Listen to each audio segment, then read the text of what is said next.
નમસ્કાર મિત્રો, હું બાબુ પટેલ EduSuffer.com વતી આપને આપકારું છું. મિત્રો, ઘણીવાર આપણે પાવરપોઈન્ટ પ્રેઝન્ટેશન બનાવીએ છીએ અને એનામાંથી આપણે સ્લાઇડ શો બનાવતા હોઈએ છીએ.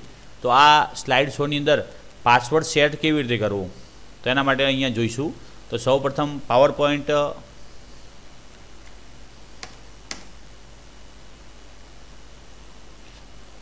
પાસવર્ડ કેવી રીતે સેટ કરવો એના માટેની વાત કરીએ.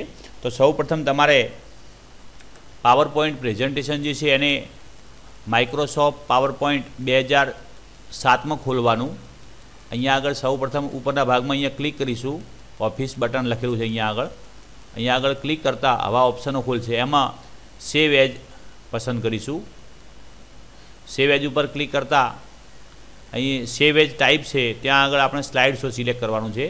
હવે એમાં જુઓ બે પ્રકારના સ્લાઇડ શો આવશે. એક પાવરપોઈન્ટ શો જે ફક્ત ઓફિસ જે પાવરપોઈન્ટ 2007 હશે એમને જ દેખાશે.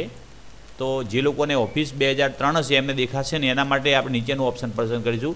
આ ગમે તે પ્રકારનો જે ઓફિસ 2003 હોય, ઓફિસ 2007 હોય કે ઓફિસ 2010 હોય, ગમે તેની અંદર દેખાશે. તો અહીં શું કરવાનું હોય, પાસવર્ડ સેટ કરવા માટે અહીં ટૂલ્સ ઉપર જવાનું. અત્યારે સ્લાઇડ શો બની જાય પણ એમાં પાસવર્ડ સેટ ન થાય.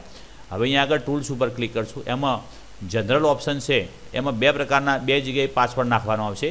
તો પ્રથમ જગ્યાએ આપણે પાસવર્ડને સેટ કરીએ, બીજી જગ્યાએ પાસવર્ડ સેટ કરીશું. બને ત્યાં સુધી પાસવર્ડ બહુ સ્ટ્રોંગ મૂકવાનો જેથી કોઈ એને ક્રેક ન કરી શકે. ઓકે કરી દઈએ. ફરી બીજી વખત આગળ જે પાસવર્ડ આપ્યો છે એને જ આપી દઈએ અને ઓકે કરી દઈએ. હવે તમે સેવ એજ કરશો એટલે એ જે સ્લાઇડ શો બની જશે. અત્યારે સ્લાઇડ શો બની રહ્યો છે. કન્ટિન્યુ કરી દઈએ અને જોઈએ આપણે સ્લાઇડ શો. જો હવે આ અત્યારે અહીંયા આગળ તમે જોઈ શકો છો આ પીપીટી છે એનો આ સ્લાઇડ શો બની ગયો. મિત્રો, હવે આપણે જ્યારે આમ રાઈટ ક્લિક કરી અને અહીંયા ન્યૂમાં જતા ત્યારે એ સ્લાઇડ શો ખુલી જતો, પણ હવે ખુલશે નહીં. એટલે મૂળ એને તોડી નહીં શકે, એનો પાસવર્ડ તૂટશે નહીં. જોશું, જુઓ પાસવર્ડ માગશે. અહીંયા પાસવર્ડ છે તો જ ખોલશે, પણ દેખાશે ખરો. અહીંથી આગળ આપણે દૂર કરી દઈએ. જોઈએ હવે આપણે દેખાય છે કે નહીં જોઈ લઈએ.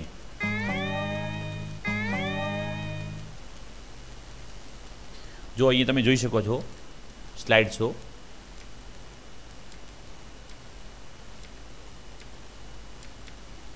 મિત્રો, જો તમને આ વિડીયો ગમ્યો હોય તો જરૂર કોમેન્ટ અથવા કોઈ આને લગતું સૂચન હોય તો આપ EduSuffer.com માં